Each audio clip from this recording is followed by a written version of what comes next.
Welcome to episode 148. James Ratcliffe, from chemical engineer to the second richest UK self-made billionaire, 12 business lessons. This is an outline of episode 148. Lesson number 1, he started late. He was 40 when he started business.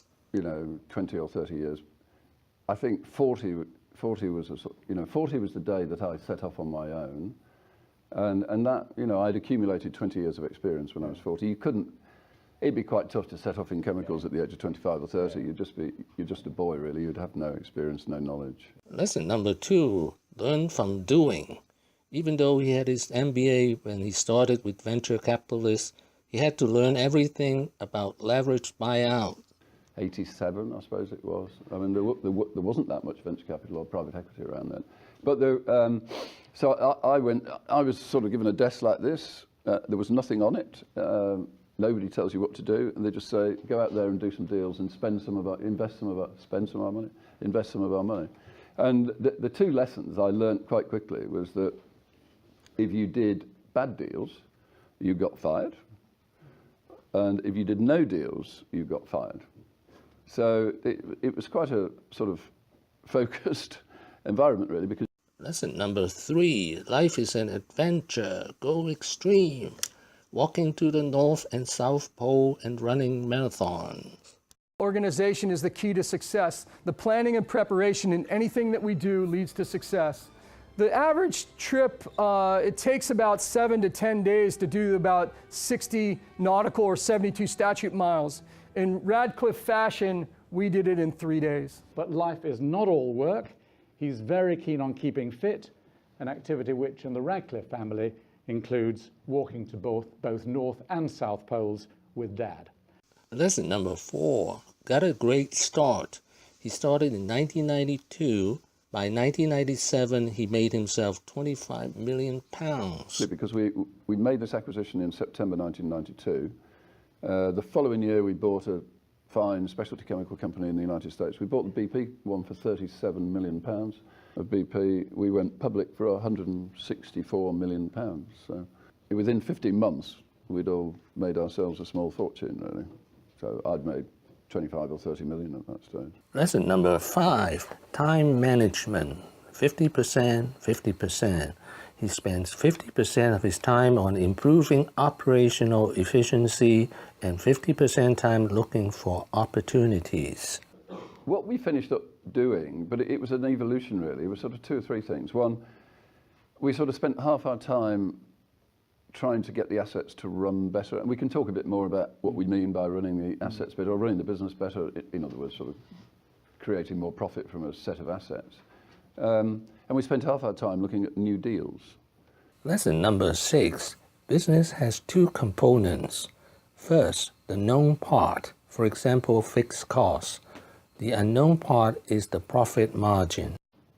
If we buy a chemical business, we know exactly what we're going to do with it. And that involves, we'll normally look at fixed costs because that's something you can do something about.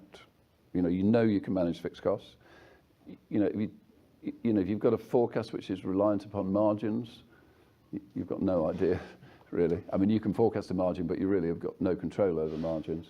Lesson number 7, in economic downturn, it's about managing cash, not profit. There's a little lesson, I think, in what happened to us in 2008, which was, volumes collapsed, which is what happened in 2008. Volumes collapsed and revenues collapsed. So both volumes and prices collapsed. Is predominantly about cash, at the end of the day, not about profit. You'll discover that if any of you run your own business, you'll be more interested in cash than profit. But it self-insulates itself to a degree in a downturn because cash comes out of working capital. Lesson number 8, Shackleton is his idol. How he keeps the team together and motivated. No fighting. Chief executives who have a bit of a sense of humour attract better teams because at the end of the day you spend a lot of time working and you want to enjoy life a bit. The characters that you choose as chief executives, I don't know whether Shackleton, I was reading a bit about Shackleton the other day. Obviously he was really good with his men And that journey to Elephant Island and then South Georgia and across and back again and everything else. He kept all these men together. They were all motivated. There wasn't any fighting. They all survived. That would be it's number one on my list, really, I think. Lesson number 9, decentralized decision making, which is the opposite of Exxon. If you look at BASF, it's completely different. It's all driven from head office. Exxon is all driven from head office, and the people out in the businesses have limited ability to make decisions. INEOS is a different model, and because what then happens is you finish up with these individuals running these businesses. Once they've developed a certain amount of confidence and they've developed a skill set which they would learn in an INEOS, on transactions in their sort of career in INEOS, then you finish up with individuals running businesses who want to develop their own businesses, and they create the opportunity for growth. Lesson number 10, how to be lean. He has 20 people in the head office running a $55 billion company. We have a very, very small head office, and people are fully responsible for running their component, their business. So INEOS is one of the bigger companies in the world today. So $55 billion is roughly our size, which is very, very big, but we only have 20 people in head office. Lesson number 11, he's a creator. He created the INEOS ship, which is first made in China, second using German technology, third transport liquefied natural gas from US to UK. Crucial moments for the build are probably lifting the cargo tanks inside for carrying the gas, because we need to be very precise when positioning them. Leading global chemicals producer INEOS has set in motion an ambitious project: bring US gas to Europe.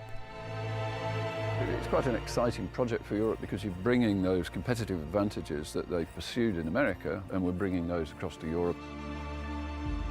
But transporting gas across the Atlantic... No ships of any Lesson number 12, tax matters. In 2010, he moved to Raleigh, Switzerland to save more than £100 million of tax a year. In 2016, he moved back to London to take advantage of Shell gas. INEOS is back in Britain. On the 6th of December this year, we celebrated the launch of our new flagship office in the heart of London with a bit of a bash. More than 300 people from across the organisation and the media flocked to attend the evening to mark INEOS's return to Britain. Tonight's about a celebration for the company. We're here and we're looking forward to the future. Thank you for watching. Please subscribe and leave your comments and questions below. Wishing everyone peace and prosperity.